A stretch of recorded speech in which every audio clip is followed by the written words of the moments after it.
పోయినసారి ఇండియా వచ్చినప్పుడు పటియాలా పంజాబీ తీసుకుంటే గుడ్డ ముక్క ఫ్రీగా ఇచ్చారు. 1/2 మీటర్కి ఎక్కువ, ఫుల్ మీటర్కి తక్కువ ఉన్న ఈ గుడ్డ ముక్కని సూరుమంటూ మూల పడేయలేం కదా. చిట్టుబుర్ర కాస్త పదను పెట్టి కుట్టు మిషన్ అవసరం లేకుండా వినూత్నంగా ఈ మధ్య ఆడవాళ్ళు మనసు దోచేసుకుంటున్న జడ రబ్బర్ తయారు చేస్తే పోలా. మొదలెట్టేద్దామా? ఉన్న గుడ్డ ముక్కను సమోసా మడత వేసి మిగిలిన ముక్కను పక్కకు తీసుకోవాలి. కొలతలు ఏమీ లేకుండా చేతికి వచ్చినట్టు చేసుకున్నా చాలా అందంగా ఉంటుంది. కొలతలు కావాలంటే కామెంట్ బాక్స్ లో ఉంటుంది, చూడండి.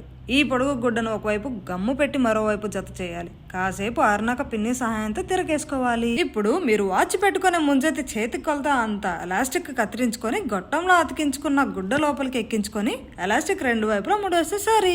గుడ్డ ముక్క మూతికి గంపూసి మూతి మూసేయాలి. గమ్ పెట్టిన ప్రతిసారి శాంతం ఆరనివ్వండి, లేదంటే దేనికి దానికి ఊడొచ్చేస్తుంది. ప్రయాసం మొత్తం వ్యర్థమైపోతుంది. అన్నట్టు వీడియోలో వాడుతున్న గమ్ అయితేనే గుడ్డ ముక్కకు బాగా అతుక్కుంటుంది. దీన్ని ఇలానే వాడుకోవచ్చు, లేదంటే ఇక్కడ నేను అంటించినట్టు తెలుపు రాళ్ళు అక్కడక్కడ అంటిస్తే అబ్బా చాలా స్పెషల్ గా మారిపోతుంది. వీడియో చూసి అలా వెళ్ళిపోకుండా కాస్త లైక్ కొట్టి షేర్ చేసి సబ్స్క్రైబ్ చేయండి కదా.